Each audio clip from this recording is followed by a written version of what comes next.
Hi, welcome back to Dr. VASU'S lectures. ఈ మాడ్యూల్లో C language చూస్తున్నాము. సి లాంగ్వేజ్ ఇన్స్టాలేషన్ ఎలాగో చూద్దాం. ఇప్పటిదాకా సి లాంగ్వేజ్ అంటే ఏంటి, అసలు లాంగ్వేజెస్ ఎన్ని రకాలు, అడ్వాంటేజెస్, డిసడ్వాంటేజెస్, సిలో ఉన్న ఫీచర్స్ ఇవన్నీ తెలుసుకున్నాం. బట్ ఇప్పుడు అసలు సి లాంగ్వేజ్ని ఇన్స్టాల్ చేయాలంటే ఎలా చేయాలి అంటే, మనం ఒక ప్రోగ్రామ్ రాసినప్పుడు దాన్ని రన్ చేయడానికి, ఎగ్జిక్యూట్ చేయడానికి మనకు కావాలి. ఎలా, ఏం చేయాలి అన్నది చూద్దాం. సో ఇక్కడ బ్రౌజర్ తీసుకుంటున్నాం. కంపైలర్, సి కంపైలర్ కావాలి కాబట్టి సి ఒక బ్రౌజర్, నేను క్రోమ్ తీసుకున్నాను. క్రోమ్లో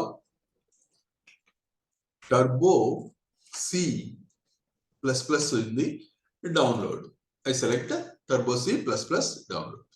సో ఇది సెలెక్ట్ చేసినప్పుడు ఒక డెవలపర్ ఇన్సైడర్.co ఓపెన్ అయింది. ఈ ఫస్ట్ వచ్చిన అప్లికేషన్నే నేను ఓపెన్ చేస్తున్నాను. సో ఇక్కడ ఏమైందంటే download Turbo C plus plus for Windows. ఇక్కడ విండోస్ వెర్షన్స్, డిఫరెంట్ వెర్షన్స్ కి కూడా పనికొస్తుంది. 7, 8, 8.1, 10 ఆర్ ఈవెన్ 11. అంతేకాకుండా అది 32 బిట్ కావచ్చు, 64 బిట్ కావచ్చు, దేనికైనా ఆపరేట్. సో ఇక్కడ ఏం చేస్తున్నాం అంటే, ఇక్కడ కొద్ది కిందకు వస్తే download Turbo C plus plus, ఇక్కడ 3.2 వెర్షన్ ఇండికేట్ చేస్తుంది. నేను దీన్ని క్లిక్ చేశాను. క్లిక్ చేసినప్పుడు ఏం జరుగుతుందంటే, ఆ ఫైల్ డౌన్లోడ్ అయింది. ఇక్కడ ఇది డౌన్లోడ్ అయితే అది ఎక్కడ ఓపెన్ అవుతుంది, డౌన్లోడర్లో ఉంది.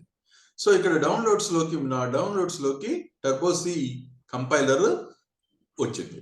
దీన్ని క్లిక్ చేద్దాం. ఇక్కడ క్లిక్ చేస్తే ఇంకో ఫోల్డర్ ఓపెన్ అయింది. ఈ ఫోల్డర్లో కొన్ని ఫైల్స్ ఉన్నాయి. ఇందులో నంబర్ ఆఫ్ ఫైల్స్ ఉన్నాయి. కాకుండా మనకు కావాల్సింది ఏంటంటే, టర్బో సి ప్లస్ ప్లస్ 3.2 అన్నదాన్ని క్లిక్ చేసినా మనకి ఇన్స్టలేషన్ అవుతుంది. లేకుంటే ఇక్కడ సెటప్ అని ఉంది. ఈ సెటప్ అని అంటే అప్లికేషన్. ఇక్కడ రెండు ఉన్నాయి సెటప్. బట్ ఈ సెటప్ అనేది అప్లికేషన్ ఫైల్. అప్లికేషన్ ఫైల్ అంటే ఎగ్జిక్యూటబుల్ ఫైల్ అన్నమాట. సో ఈ సెటప్ ఫైల్ని క్లిక్ చేస్తాను నేను. ఏం జరుగుతుందో చూద్దాం. So install shield wizard open అయింది. ఇన్స్టాలేషన్ స్టార్ట్ అయింది. సో ఇదేం చేస్తుంది, ఇన్స్టాలేషన్ స్టార్ట్ అయింది. నెక్స్ట్ ఇక్కడ లైసెన్స్ టర్మ్స్ అన్ని చెప్తుంది. License, I accept the license terms. So next ఇక్కడ ఇన్స్టాల్ చేయాలి అని అడుగుతుంది. ఇన్స్టాల్ చేయమంటారా? సో ఇన్స్టాల్ అని అడిగింది. సో ఇక్కడ నా సిస్టమ్ ఏంటంటే, ఇక్కడ ఇది అడుగుతుంది, యాంటీవైరస్ అవన్నీ చెక్ చేసుకొని ఒకసారి, do you want to allow this app from your unknown publisher, అంటే అన్నోన్ పబ్లిషర్, తెలియని పబ్లిషర్ నుంచి ఏమన్నా తీసుకున్నారా, లేక ఈ అప్లికేషన్ ని ఇన్స్టాల్ చేయొచ్చా అని పర్మిషన్ ఉంది. సో ఎస్ అన్నాను నేను. సో ఎస్ అన్నప్పుడు ఇన్స్టలేషన్ అయిపోయింది. సో సి టర్బో సి అనేది ఈ సిస్టంలో రెడీ అయిపోయింది. ఒక్కసారి ఇక్కడ లాంచ్ అనేది ఉంది కాబట్టి దీన్ని క్లిక్ చేసినా, లేకుంటే అక్కడ అప్లికేషన్లోకి వెళ్ళి దాన్ని అప్లికేషన్ ఓపెన్ చేసినా సరిపోతుంది. ఇక్కడ టర్బో సి అని ప్రెస్ చేస్తే, ఇక్కడ టర్బో సి అన్న ఇక్కడ ఆల్రెడీ యాప్ వచ్చేసింది. దీన్ని క్లిక్ చేసినా, లేకపోతే ఇక్కడ లాంచ్ చేయమని లేటెస్ట్ సి, ఇది లాంచ్ తీసేసాను నేను, ఫినిష్ అన్నాను. అంటే ఇప్పుడు ఈ సిస్టంలో టర్బో సి ఇన్స్టాల్ అయిపోయి ఉన్నది. ఇప్పుడు నేను ఓపెన్ చేయాలి అని అంటే, టాస్క్ బార్కి వెళ్ళి టర్బో అని కొడితేనే టర్బో సి ప్లస్ ప్లస్ ఇక్కడ ఆల్రెడీ ఇన్స్టాల్ అయ్యి ఉంది ఈ యాప్. సో దాన్ని క్లిక్ చేశాను. ఇక్కడ ఒక విండో వచ్చింది నాకు. ఈ విండోలో టర్బో సి ప్లస్ ప్లస్ అని చూపిస్తుంది. దీన్ని క్లిక్ చేస్తే ఎస్, మనకు ఒక విండో ఓపెన్ అయింది.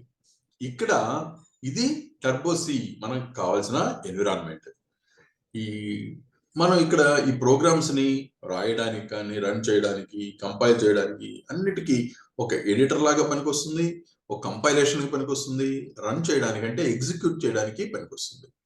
ఆల్రెడీ ఇక్కడ ఏవో కొన్ని ఫైల్స్ ఓపెన్ అయ్యి ఉన్నాయి. బట్ మనం క్లోజ్ చేయాలని అంటే ఈ బాక్స్ ని కనుక క్లిక్ చేస్తే అవన్నీ క్లోజ్ అయిపోతాయి. సో ఇనిషియల్గా ఏవో ఫైల్స్ ఓపెన్ అయ్యాయి, మనకు అవసరం లేదు. సో ఇది ఎన్విరాన్మెంట్. ఇప్పుడు నేను ఒక ప్రోగ్రామ్ రాయాలి అంటే, ఫైల్, న్యూ. ఒక కొత్త ఫైల్ నో నేమ్ 00 దానికి ఒక పేరంటూ ఏం లేకుండా ఓపెన్ అయింది. మనం ఇక్కడ ప్రోగ్రామ్ రాసుకోవచ్చు. సో ఇది బ్లూ స్క్రీన్. ఈ బ్లూ స్క్రీన్ లో ఇక్కడ మనం స్టార్ట్ చేస్తాం. మనం ఇక్కడ 6 సెక్షన్స్ అనేవి ఉంటాయని ఉన్నాం. బట్ 6 సెక్షన్స్ కంపల్సరీ కాదు. ఒక ప్రోగ్రామ్ లో, సి ప్రోగ్రామ్ లో కంపల్సరీ సెక్షన్స్ ఏవైతే ఉన్నాయో అవి చూద్దాం. ఇక్కడ కంపల్సరీ సెక్షన్స్ లింక్ సెక్షన్ తో స్టార్ట్ చేద్దాం. అంటే ఇంక్లూడ్ అంటున్నాను. ఇంక్లూడ్ stdio.h ఒక హెడర్ ఫైల్ ని నేను ఇంక్లూడ్ చేసుకుంటున్నాను. ఈ హెడర్ ఫైల్ ఎందుకనంటే దానికి స్టాండర్డ్ ఇన్పుట్ అవుట్పుట్ ఫంక్షన్స్ ని నేను వాడుకోవాలనుకుంటున్నాను. ఓకే, ఆ ఫంక్షన్ ఏంటో చూద్దాం. నెక్స్ట్ వాయిడ్ మెయిన్ అని రాశాను. బ్రాకెట్ ఓపెన్ చేసి క్లోజ్ చేయాలి. అంటే వాయిడ్ నథింగ్, బ్రాకెట్ లోపల ఏమీ అవసరం లేదు.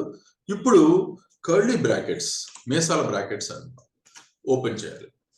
ఇక్కడ మనకి కావాల్సిన ప్రోగ్రామ్ ని ఆ స్టేట్మెంట్స్ లేదా ఇన్స్ట్రక్షన్స్ ఆ ప్రోగ్రామ్ కి సంబంధించి ఏవైతే ఉన్నాయో అవన్నీ ఇక్కడ రాస్తాం. ఇక్కడ నేను printf అని బ్రాకెట్ లో ఓపెన్ చేసి ఇక్కడ డబుల్ కోట్స్ స్టార్ట్ చేశాను. Hello, this is my first C program. Okay, we'll stop and close the quotes, right, and close the bracket, and end లో ఒక semicolon, right. Now ఇక్కడ మనం కావాల్సిన లైన్స్, ఎన్ని లైన్స్ కావాలంటే అన్ని లైన్స్ ఇక్కడ రాసుకోవచ్చు. రాసిన తర్వాత ఈ బ్రాకెట్ ని క్లోజ్ చేయాలి. అంటే కర్లీ బ్రాకెట్స్, మేసాల బ్రాకెట్స్ ని క్లోజ్ చేయాలి. ఇంతవరకు ఇది లింక్ సెక్షన్ అవుతుంది హెడర్ ఫైల్ తో. ఇక్కడ stdio అంటే స్టాండర్డ్ ఇన్పుట్ అవుట్పుట్ ఫంక్షన్ ని నేను కొన్ని ఫంక్షన్స్ వాడాలి అనుకున్నాను, ఇంక్లూడ్ చేసుకున్నాను. అది ఇంక్లూడ్ చేశాం కాబట్టి ఇక్కడ printf అన్నది అవుట్పుట్ ఫంక్షన్. మనకి ఇది ప్రింట్ చేసి చూపించాలి. ఈ మాట hello, this is my first C program అన్నది అవుట్పుట్ గా రావాలి. కాబట్టి నేను input output standard function header file ని ఇంక్లూడ్ చేస్తున్నాను. ఇప్పుడు దీన్ని కంపైల్ చేసి చూద్దాం. This is the program. మనకి బేసిక్ మినిమం ప్రోగ్రామ్ అన్నది చూసాం, సింపుల్ ప్రోగ్రామ్. దీన్ని కంపైల్ చేయాలి. కంపైల్ చేసినప్పుడు కంపైల్ చేయడానికి రెండు మార్గాలు. డైరెక్ట్ గా Alt F9 ప్రెస్ చేయొచ్చు, లేదంటే ఇక్కడికి వచ్చి కంపైల్ అని క్లిక్ చేయొచ్చు. ఇక్కడ సక్సెస్ అని వచ్చింది. అంటే మనం రాసిన ప్రోగ్రామ్ లో ఎర్రర్స్ ఏమీ లేవు, సింటాక్స్ అంతా కరెక్ట్ గా ఉంది. Press any key, just escape or something ఏదైనా క్లిక్ చేస్తే అది పోతుంది.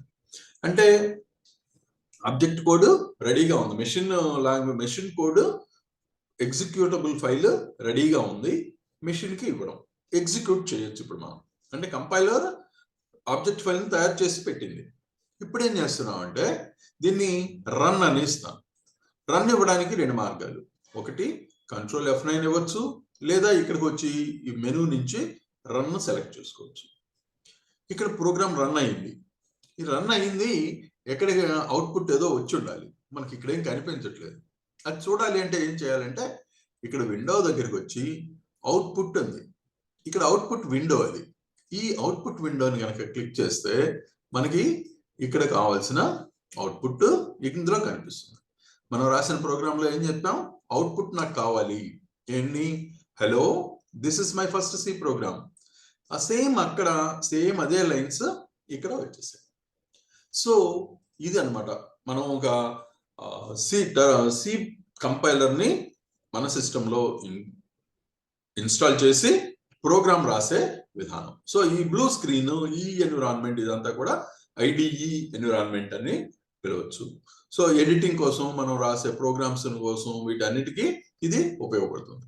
దీన్ని ఈ రాసిన ఫైల్ ని సపోజ్ నేను సేవ్ చేయాలి అనుకుంటే F2 డైరెక్ట్ గా క్లిక్ చేసినా సరిపోతుంది, లేదా ఫైల్ మెనూకి వచ్చి సేవ్ అని అన్నా కూడా మనం ఇక్కడ కావాల్సిన డైరెక్టరీ సెలెక్ట్ చేసుకోవాలి.